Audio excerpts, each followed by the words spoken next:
فيلم لونج ليجز نزل من كذا يوم كده، وعملت له مراجعه هنا على القناه، هسيب لكم اللينك بتاعها في الاي. المراجعه دي كانت من غير حرق، بس المناقشه دي هتكون بحريه حرق كامله للفيلم. هتكلم في نقط كتير حابب اتكلم عليها. بس فلو انت لسه ما شفتش الفيلم ما اتفرجش على على الفيديو ده، عشان زي ما قلت هيكون بحريه حرق كامله. نبتدي اول حاجه بموضوع الماركتنج بتاع الفيلم. الماركتنج بتاع الفيلم بصراحه كان حلو قوي، كان رهيب، كان حرفيا ماركتنج خرافي. لعب على الحته بتاعت المكياج بتاعت نيكولاس كيدج دي. بصراحه حاسس ان هو افور شويتين، اللي هو موضوع ان دقات قلب الممثله اللي هي كانت المحققه وهكذا هتترفع جدا ومش عارف ايه وبتاع وبقى مكياج مش طبيعي وجامد قوي ومش عارف ايه. هو كان كويس ماشي، بس ما كانش لدرجه الافوره دي. يعني حاسس ان هو كان ممكن يكون مش يعني حاسس ان هم ضحكوا علينا بشكل او باخر. يعني اللي هو تمام ماشي، نيكولاس كيدج عادي بمكياج ابيض حط على وشه. فبصراحه مش عارف، يعني حاسس ان هي افورت منهم شويه. وده ما حبيتوش بصراحه، ان هم يضحكوا على المشاهدين مش اكتر حاجه حبيتها. بالمناسبه الفيلم ده كان حلو جدا، كان خرافي، ومن افضل افلام الرعب اللي انا شفتها في اخر 5-6 سنين مثلا. وكمان يعتبر في السنه دي هو افضل فيلم رعب من غير منافس، احسن كمان من ذا فيرست اومن بالنسبه لي.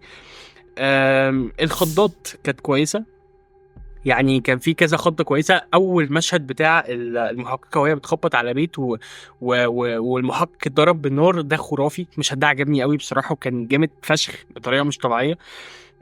وكذا خط تانية على فكرة. والبلوت تويست اللي في الآخر برضو كانت حلوة ومعمولة بطريقة كويسة، بس كانت مشكلتها إن هي يعني ظاهرة. كنت حاسس ان هي في حاجه كده، هو ما عرفتهاش بس بالظبط بالتفاصيل بكل حاجه، بس كنت حاسس ان هو الموضوع هيبقى في السكه دي.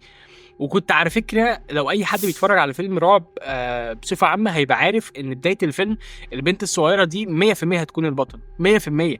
يعني اللي هو المشهد اللي كان قبل بدايه الفيلم، او اللي هو المشهد الافتتاحي، كان باين قوي على فكره ان البنت دي هي هتكون بطله الفيلم لاي حد بيتفرج. فبرضه حاسس ان هي مش معموله باتقان، او كان ممكن مثلا يضحكوا على المشاهدين بطريقه كويسه، يخلوا البنت دي مثلا حد تاني في ليه علاقه بالاحداث، او البنت مثلا اللي كانت في المستشفى. فكنت حاسس ان كان ممكن حاجات بتعمل احسن. هو على فكره الفيلم ده واخد الريتم بتاع فيلم، انا مش عارف ان شفتوا فيلم شوشنك ولا لا. بس اللي شافه يعني هيفهم قصدي. الفيلم ده واخد الريتم بتاع فيلم شوشنك بطريقه مش طبيعيه. يعني واخد السير ده، وبصراحه حاجه انا حبيتها ان هو يتعلم من اعظم فيلم رعب في التاريخ طبعا. بس يعني كان زهره شويه.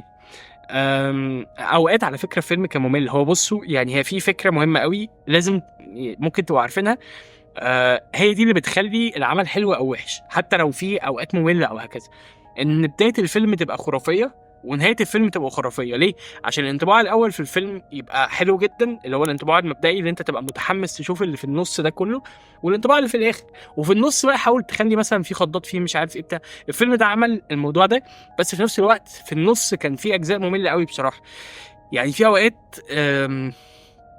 هو فيلم يا جماعه عجبني تمام، انا مش بتكلم مش بنقد الفيلم اللي هو ما عجبنيش، لا هو فيلم عجبني جدا، بس مشكلتي كانت في حبه حاجات. مثلا موضوع زي ما قلت الملل اللي في نص الفيلم، هي اجزاء مش كبيره وكانوا دايما بيلحقونا بخضه او بحاجه بالطريقه دي في الاحداث او هكذا.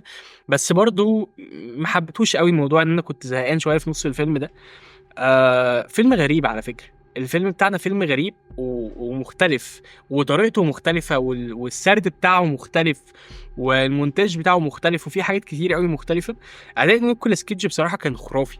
ده من افضل الاداءات اللي انا شفتها في حياتي لنيكولاس كيدج. يعني بغض النظر عن افلامه الاخيره اللي ما كانتش بصراحه اقوى حاجه وكلنا عارفين ده يعني. بس الاداء بتاعه في الفيلم ده لا بصراحه كان حلو قوي. وعجبني. واداء المحققه برضه هاركر كان لذيذ كويس، بس بصراحه في اوقات كنت بحس ان هي فيك شويه، فمش عارف يعني. بس فهي قصه بصراحه حلوه ومختلفه، وشعور عدم الراحه اللي انت كنت بتحسه طول احداث الفيلم برضه عجبني قوي. يعني هل في فجوات في القصه ولا لا؟ في فجوات في القصه بسيطه، بس في فجوات ما عكرتش عليا مزاجي وانا بتفرج على الفيلم. يعني كان لذيذ. وعلى فكره انا كليه فنون جميله تمام، فانا اقدر اقول ان الفيلم ده كان فيه لوحات فنيه مش طبيعيه، كان فيه لوحات فنيه حلوه قوي. هحاول احط لكم مشاهد، بس مش عارف هقدر اجيب مشاهد اللي في دماغي دي ولا لا.